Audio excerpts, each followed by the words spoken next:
Hello friends, मैं नेहा आपका स्वागत करती हूँ आपके अपने चैनल हाई स्टोरी में। आशा करती हूँ आप सब अच्छे हैं दोस्तों। और जैसा कि आप सब जानते हैं, हम एनसीईआरटी हिस्ट्री की बुक्स जो है पढ़ रहे हैं क्लास 6 की।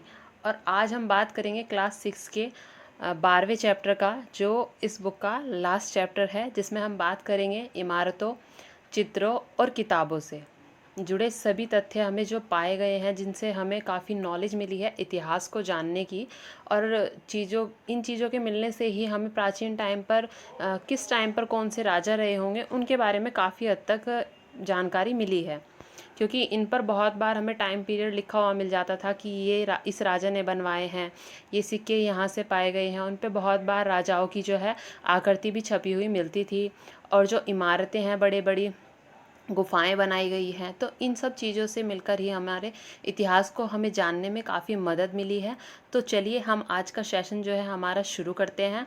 और इस चैप्टर की जो पीडीएफ है वो मैं डिस्क्रिप्शन बॉक्स में डाल दूँगी, आप चाहिएगा तो वहाँ से डाउनलोड कर सकते हैं और अपने नोट्स आप खुद से प्रिपेयर कर सकते हैं। तो चलिए दोस्तों, हमारा आज का सेशन हम शुरू करते हैं, जिसमें बात करेंगे हम चैप्टर 12 की इमारतें, चित्र तथा किताबें। तो ये सब चीज़ें हमें क्या बताती है, इसके बारे में बात की गई है।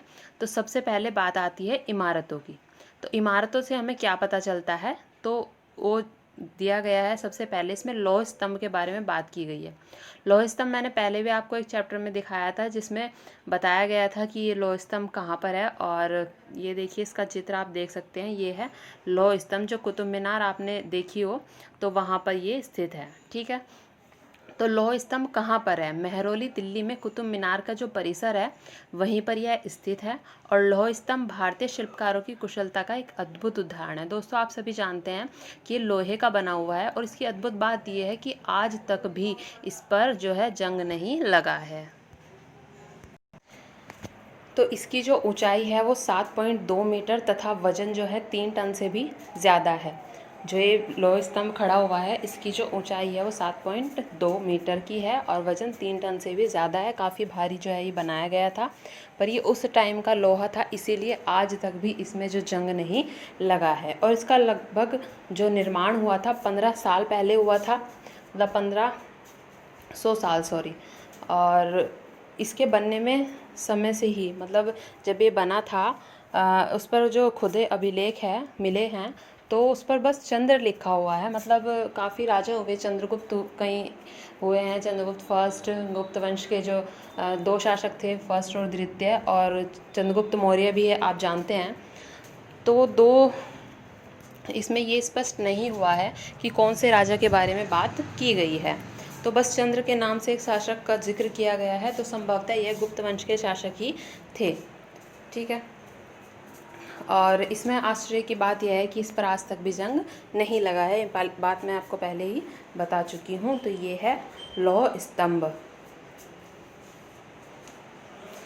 अब बात करते हैं ईंटों तथा पत्थरों की जो इमारतें हैं, उनसे हमें क्या पता चला।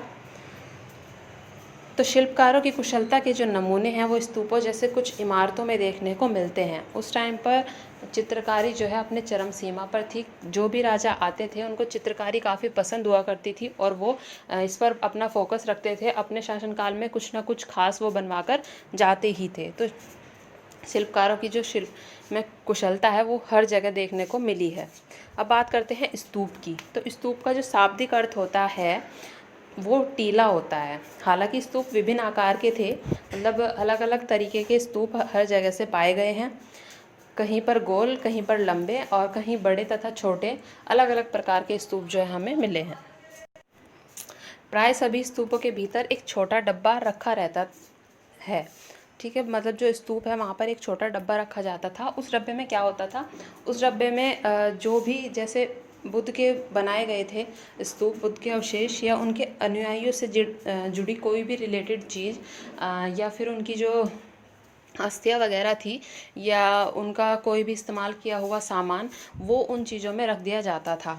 जैसे इसमें लिखा गया है कि इन डिब्बों में बुद्ध या उनके अनुयायियों के शरीर के अवशेष या उनके द्वारा प्रयुक्त की गई चीज़ें, कोई कीमती पत्थर अर्थात सिक्के रखे जाते थे, और वहाँ पर ये सुरक्षित रखे गए हैं। आज भी हमें ये देखने को वहाँ पर मिलते हैं। तो स्तूपों की जो परिक्रमा की जाती थी वो एक वर्ताकार पथ बनाया जाता था उसके चारों तरफ, जिसे प्रदक्षिणा पथ भी कहते हैं। और इस रास्ते के मतलब ये जो चारों तरफ प्रदक्षिणा पथ है, उसके चारों तरफ रेलिंग लगाई जाती थी और उसे वेदिका कहा जाता था, और वेदिका में प्रवेश द्वार भी बनाया जाता था। आप अगर गए हो, जैसे सांची का स्तूप है, बहुत सारी जगह हैं जहाँ पर ये चीज़ें बनी हुई है, चारों तरफ इनके इतने गोल घेरे और सुरक्षा की जो ध्यान रखे गए हैं, इधर से वेदिका बनी है, रेलिंग बनी है, तो इन सब चीज़ें वहाँ पर बहुत ही अच्छी तरीके से बनाई गई है, और इन पर प्रमुख प्रमुख नाम भी प्रदर्शित किए जाते थे और सुंदर चित्रकारियाँ की गई हैं। तो रेलिंग तथा तोरण प्राय मूर्ति कला की सुंदर कलाकृतियों से सजे रहते थे, उन पर चित्रकारी की जाती थी। तो अमरावती में भी कभी एक भव्य स्तूप हुआ करता था। अमरावती जो है वहाँ पर भी एक काफ़ी भव्य स्तूप बनाया गया था, परंतु आज वो इतना उत्कृष्ट नहीं दिखाई देते शायद, पर उस टाइम की चित्रकारी और आज की कलाकृतियों में तो काफ़ी अंतर आपको देखने को मिलेगा। अब बात करते हैं लगभग 2000 साल पहले इस स्तूप के सजाने के लिए शिलाओं पर चित्र उकेरे जाते थे। मतलब जो स्तूप बनाए जाते थे वो पत्थरों को तराश कर ही बनाए जाते थे। जैसा कि आप सबने देखे भी हैं कि जो स्तूप है, सांची का स्तूप बना हुआ है, नागार्जुन की गुफाएं हैं, तो वहाँ पर जो भी स्तूप आपको देखने को मिलेंगे वो सभी जो है पत्थरों को तराश कर ही बनाए जाएंगे, उनमें जो चित्र उकेरे जाते थे। तो कई बार पहाड़ियों को काटकर बनावटी गुफाएं भी बनाई जाती थी। बड़े बड़े पहाड़ों को काटकर उनसे जो है गुफाएं बनाई गई हैं, और इस तरह की कई गुफाओं को मूर्ति तथा चित्रों द्वारा भी सजाया जाता था। और इस काल में कुछ आरंभिक हिंदू मंदिरों का भी निर्माण किया गया था। मतलब जब हम स्तूपों की बात कर रहे हैं तो उस टाइम पर जैसे बौद्ध धर्म, जैन धर्म सब अपने चरम सीमा पर थे, तो हिंदू धर्म से रिलेटेड मंदिर भी बनाए जा रहे थे। उनमें इन मंदिरों में विष्णु, शिव और दुर्गा जैसे देवी देवताओं की पूजा होती थी। और मंदिरों का सबसे महत्वपूर्ण भाग जो होता था वो गर्भगृह होता था। यहाँ पर मुख्य देवी देवताओं की जो मूर्तियाँ रखी जाती थी उसको ही गर्भगृह कहा जाता है। जैसे अंदर मंदिर में जहाँ पर भी आपको मूर्तियाँ देखने को मिलेगी तो उसी को उस मंदिर का गर्भगृह कहा जाता था। और इन स्थानों पर कौन पूजा करते थे या धार्मिक अनुष्ठान किया करते थे? पुरोहित जो है धार्मिक अनुष्ठान किया करते थे, और भक्त वहाँ पर पूजा करने के लिए आते थे। बात करते हैं भीतरगांव जैसे मंदिरों की। भीतरगांव के भव्य मंदिरों में उनके ऊपर काफ़ी ऊंचाई तक इनका निर्माण किए गए हैं। मतलब काफ़ी 1-2 मंजिल बनाई जाती थी जिन्हें शिखर कहा जाता था। अधिकतम मंदिरों में जो है मंडप नाम की एक जगह होती थी। यहाँ पर एक सभागार होता था जहाँ पर लोग इकट्ठा होकर सभाएं किया करते थे, बातचीत जो है किया करते थे। तो ये तो हो गए हमारे सभागार और मंदिर। अब भीतरगांव का जैसे हमने मंदिर की बात की है तो ये है हमारे भीतरगांव के मंदिर। ये देखिए, इसमें आपको शिखर भी देखने को मिलेगा और कई मंजिलें इनमें बनाई गई हैं।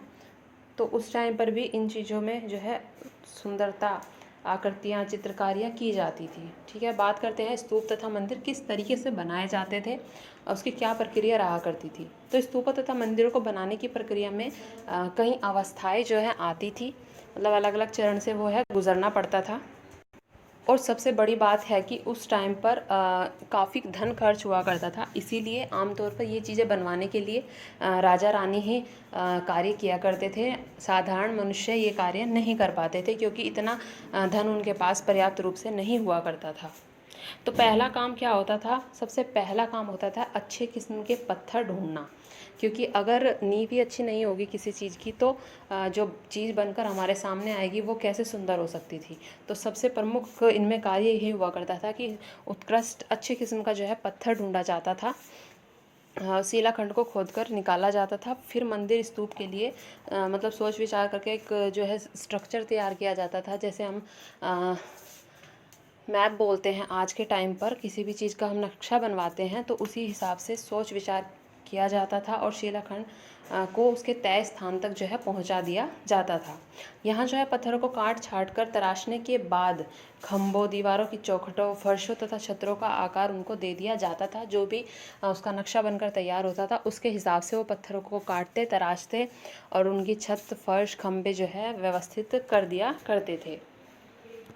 तो तो इन सब के तैयार हो जाने पर सही जगह पर उनको मतलब पहले उनको पत्थरों को तराश दिया जाता था, फिर इनको खड़ा करना होता था। ये सबसे इम्पोर्टेंट और हार्ड कार्य उस टाइम पर हुआ करता था, क्योंकि उस टाइम पर ये मशीनें नहीं हुआ करती थी जो आज बड़ी बड़ी मशीनें हैं। कितना भी बोझ हम कह ले वो उठा के एक स्थान से दूसरे स्थान पर रख देती है, पर उस टाइम पर ये साधन हमारे पास नहीं हुआ करते थे, क्योंकि उस टाइम पर मशीनों का इतना चलन नहीं था।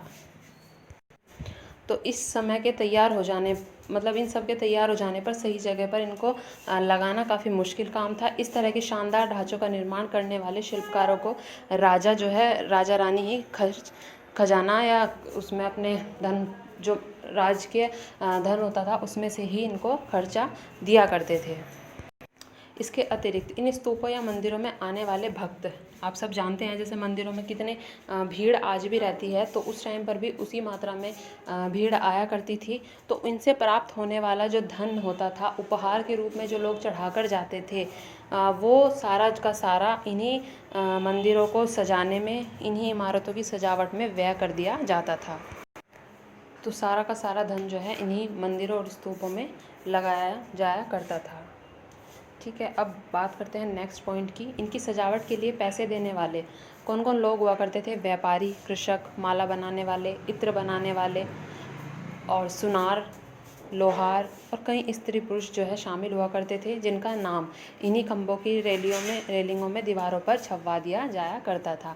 मतलब जो भी लोग यहाँ पर अपना हेल्प किया करते थे, उनको बनवाने में मदद किया करते थे, धन चढ़ाया करते थे, तो उनको जो है एक सम्मान देने के लिए उनका नाम जो है यहाँ की दीवारों पर लिखवाया जाता था, ताकि लोग पढ़ सके कि हाँ इन्होंने यहाँ जो है काफ़ी मदद की है और काफ़ी लोग उनसे प्रेरित हो सके।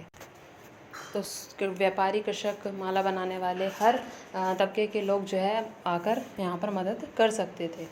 अब बात करते हैं चित्रकला की। चित्रकला जो है उत्कृष्ट बनाई जाती थी, भव्य रूप से उनको आप देख सकते हैं। गुफाएं जो है बनी हुई हैं अजंता की, एलोरा की, उनमें बने हुए मंदिर है, इतने उत्कृष्ट रूप से उनको तराशा गया है। तो सबसे पहले बात की गई है अजंता की गुफाओं की। तो मैंने अजंता की गुफाओं का एक चित्र देखी, ये अजंता की गुफाओं से लिया गया चित्र है। तो कितना सुंदर मतलब कलर भी उकेरे गए हैं, और जो चित्रकारी है उस टाइम की देखिए कितनी सुंदर बनाई गई है। तो उस टाइम पर भी साधन कम होने के बावजूद इतना सुंदर जो है कलाकृतियाँ बनाई जाया करती थी। तो अजंता की गुफाएं यह वह जगह है जहाँ के पहाड़ों में सैकड़ों सालों के दौरान कई गुफाएं बना दी गई। इनमें से ज़्यादातर जो गुफाएं हैं वो बौद्ध भिक्षुओं के लिए बनाए गए विहार थे। मतलब जो ये गुफाएं बनाई जाती थी इन बौद्ध विहार कहलाते थे, इनके रहने के लिए व्यवस्था की जाती थी इनमें। तो अजंता की गुफाओं में ज़्यादातर गुफा मतलब वहाँ पे जैन धर्म से रिलेटेड भी गुफाएं हैं, पर ज़्यादा जो गुफाएं हैं वो बौद्ध भिक्षुओं के लिए ही बनाई गई थी। इनमें से कुछ को चित्रों द्वारा भी सजाया गया था, जैसा कि आपको एक सुंदर चित्र मैंने दिखाया है।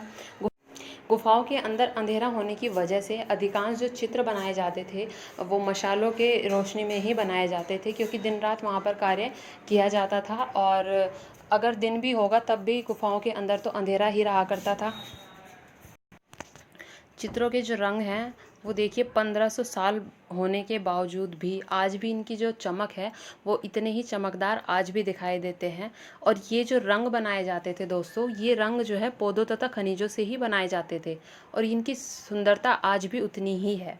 तो इन महान कृतियों को बनाने वाले जो कलाकार हैं उनके बारे में हमें खास जानकारी कोई नहीं है, तो इन सबको अज्ञात की श्रेणी में ही रखा जाता है।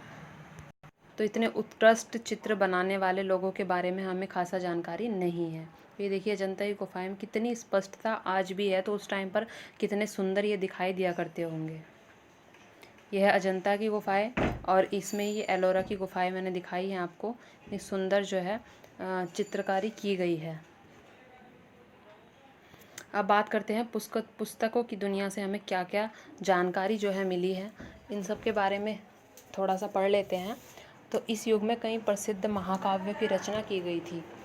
पुस्तकें जो है बड़ी बड़ी मिली है हमें, जिनसे काफ़ी जानकारी हमें मिलती है। तो इन उत्कृष्ट रचनाओं में स्त्री पुरुषों की वीर गाथाएँ, देवी देवताओं से जुड़ी धारणाएँ और कथाएँ भी प्रदर्शित की गई है। तो करीब 1800 साल पहले एक प्रसिद्ध तमिल महाकाव्य सिल्लक्दिकारम की रचना इलैंगो नाम के कवि ने की थी। इसमें कोवलन नाम के एक व्यापारी की कहानी दी गई है।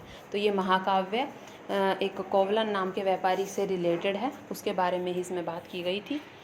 और एक और तमिल महाकाव्य मणिमेखलाई को करीब 1400 साल पहले सत्यनार द्वारा लिखा गया था।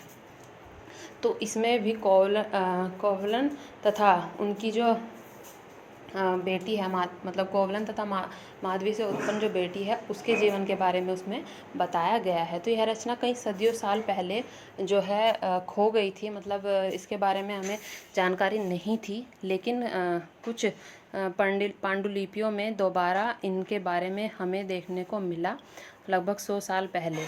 ठीक है। और आप जानते हैं जैसा कि अन्य लेखक जैसे कालिदास जी हैं, उन्होंने संस्कृत में काफ़ी रचनाएं जो हैं लिखी हैं। अब बात करते हैं पुरानी कहानियों का संकलन तथा संरक्षण। प्राचीन समय से जुड़ी हुई कुछ महान गाथाएं हैं, उनके बारे में थोड़ा जान लेते हैं। तो हिंदू धर्म से जुड़ी कई कहानियाँ जो है बहुत ही पहले से प्रचलित है, इसी काल में जो है वो लिखी गई थी। तो इनमें पुराण भी शामिल है, और पुराणों का जो शाब्दिक अर्थ होता है, सॉरी मिसप्रिंट हुआ है शायद। और चलो बात करते हैं प्राचीन पुराणों में विष्णु जी, शिव जी, दुर्गा जी तथा पार्वती जैसे अन्य देवी देवताओं से जुड़ी कहानियाँ हैं, और इनमें इन देवी देवताओं की पूजा की विधियाँ भी बताई गई थी। और इसके अतिरिक्त इनमें संसार की जो है सृष्टि तथा राजाओं से जुड़ी कहानियाँ, मतलब जीवन का उदय कैसे हुआ उससे रिलेटेड बातें बताई गई हैं, और किन किन कौन कौन से महान राजा हुए, उनसे जुड़े उनके प्रशासन के बारे में, ये सब बातें इनमें बताई गई थी। तो इसके अतिरिक्त इनमें जो है संसार से रिलेटेड चीज़ें बता दी गई, राजाओं के बारे में बताया गया, और अधिकतम पुराण जो है उसमें जो श्लोक मिले हैं वो संस्कृत भाषा में ही लिखे जाते थे, और जिससे सब उन्हें सुन और समझ सके। स्त्री तथा शूद्रों को वेद पढ़ने की अनुमति नहीं थी, जैसा कि उत्तर वैदिक काल में बताया गया है। वैदिक काल में इनको इतना निम्न स्तर का माना जाता था कि इनको इन चीज़ों को पढ़ने की अनुमति नहीं दी जाती थी, परंतु ये भी इन पुराणों को जो है सुन सकते थे। पुराणों का जो पाठ है वो पुजारी मंदिर में किया करते थे, जिनको लोग सुनने के लिए आया करते थे।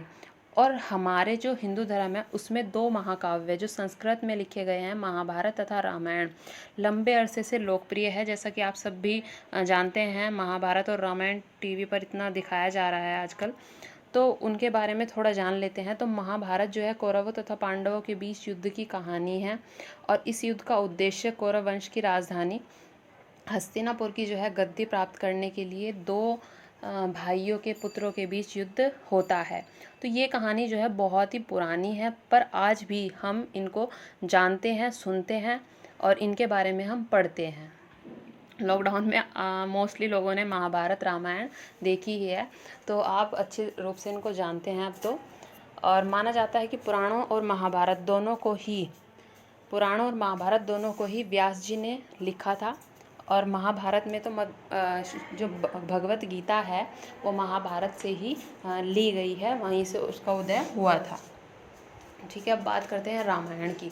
रामायण की जो कथा है वो कौशल के राजकुमार श्री राम के बारे में है। उनके पिता ने उन्हें अपनी जो है पत्नी के कहने पर वनवास दे दिया था, और जो वनवास भी इतने अपने पिता के आज्ञाकारी पुत्र थे, उन्होंने पिता की आज्ञा पाकर वनवास जाने का निश्चय कर लिया था, परंतु उनको अकेला नहीं जाने दिया गया, और उनके भाई लक्ष्मण और सीता जो उनकी पत्नी थी वो उनके साथ गए, जहाँ से राम ने उनका अपहरण कर लिया था सीता जी का, परंतु वो उनको इतने दूर वहाँ से ले गए, तो राम जी को काफ़ी कष्ट सहकर वहाँ तक वो पहुँचे, और उन्हें युद्ध करने के बाद ही सीता जी को वो वापस लेकर आ पाए थे। तो विजय होकर वे लोग फिर कौशल लौट आए थे। और महाभारत की तरह ही रामायण जो है वो भी एक प्राचीन कहानी है, जिसे बाद में ही लिखित रूप में निरूपित किया गया था। मतलब ये पहले मौखिक रूप से ही जाने और सुने समझे जाते थे, परंतु बाद में इन्हें मौखिक रूप से बोलकर लिखवा दिया गया था। तो संस्कृत रामायण जो है वो किसने लिखी थी?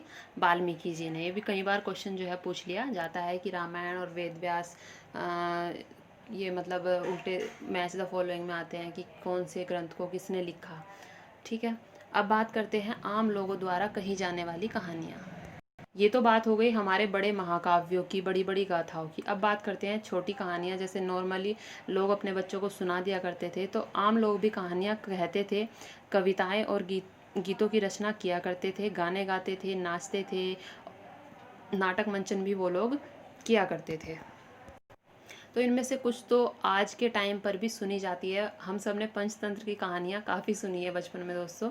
तो पंचतंत्र की कहानियाँ, जातक कथाएँ, ये आम लोगों द्वारा ही कही गई हैं। तो जातक कथाएँ तो अक्सर स्तूपों की रेलिंगों तथा अजंता की गुफाओं में इनको दर्शाया भी गया है।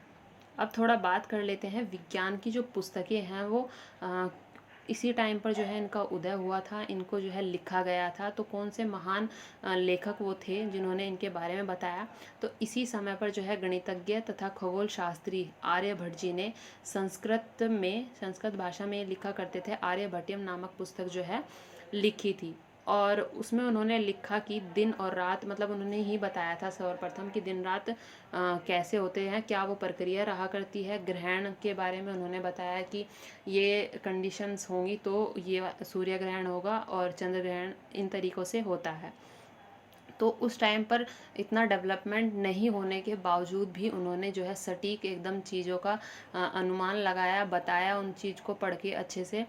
तो आज भी सेम टू सेम वही चीज़ें हैं। इतनी टेक्नोलॉजी होने के बाद भी आज के साइंस में, उस टाइम के साइंस में जो है काफ़ी अंतर न होते हुए, क्योंकि आज के लोगों ने भी इन चीज़ों पर सर्च किया है और एकदम सटीक उन्हीं चीज़ों को पाया है जो प्राचीन टाइम पर लोगों ने खोजी थी।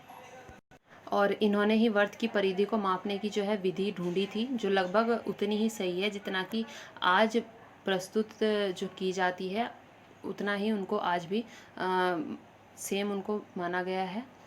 और जो दो अन्य जो खगोल शास्त्री है, भास्कराचार्य जी और ब्रह्मगुप्त जी, इन्होंने ये खगोल वेदा थे, इन्होंने अनेकों खोजें की थी। ठीक है, तो ये थी कुछ महान वैज्ञानिक और जिन्होंने अपनी महत्वपूर्ण किताबें लिखी और हमें उस टाइम पर भी इतनी जानकारी दी। समय दोस्तों चाहे कुछ भी रहा हो, पर भारत में जो विकास है, डेवलपमेंट है, वो एकदम उत्कृष्ट ही हुआ करता था। समय बदलता गया लेकिन जो डेवलपमेंट है वो बढ़ता ही चला गया था। चीज़ें जो है लोग अधिक से अधिक उनको जानने की कोशिश किया करते थे और अपना जो ज्ञान उन्हें बढ़ाया, आज उसी के माध्यम से हम इतना आगे बढ़ पाए हैं। तो ये था हमारा चैप्टर आज का, जो आज हमने फिनिश किया। और ये हमारी क्लास 6 की जो है बुक कंप्लीट हो गई है दोस्तों। इसमें 12 चैप्टर थे, वो मैंने आपको कंप्लीट करा दिए हैं और आशा करती हूँ आपको जो है चैप्टर पूरा अच्छे से समझ में आया होगा। आपके कोई भी डाउट्स हो, कोई भी प्रॉब्लम हो या कुछ गलती हो जाती है तो प्लीज़ आप कमेंट कर सकते हैं। और आपका बहुत बहुत धन्यवाद मेरी वीडियो को पूरा देखने के लिए। और इस चैप्टर का जो है डिस्क्रिप्शन बॉक्स में PDF डाल दूँगी, आप वहाँ से डाउनलोड करके अपने नोट्स जो है खुद बना सकते हैं। और अगर आपको मेरी वीडियो अच्छी लग रही है तो प्लीज़ लाइक कीजिएगा दोस्तों, और ज़्यादा से ज़्यादा दोस्तों को शेयर कीजिए। और प्लीज़ मेरे चैनल को सब्सक्राइब कर लीजिएगा ताकि अच्छी अच्छी वीडियो आप तक टाइम से पहुंच सके। और आप नोटिफिकेशन बेल भी ऑन कर सकते हैं, क्योंकि जब भी वीडियो डलेगी आपके पास नोटिफिकेशन पहुंच जाएगा। तो थैंक यू सो मच दोस्तों इतना सपोर्ट करने के लिए। अपना जो है आप मुझे टाइम दे रहे हैं और लाइक करते हैं। अपना सपोर्ट इसी तरह बनाए रखिएगा दोस्तों। तो चलिए दोस्तों, मिलते हैं अगले नए सेशन के साथ, नए टॉपिक के साथ, नई नई बातों के साथ। तब तक के लिए अपना ध्यान रखिएगा, खुश रहिए और हेल्दी रहिए। चलिए दोस्तों, बाय।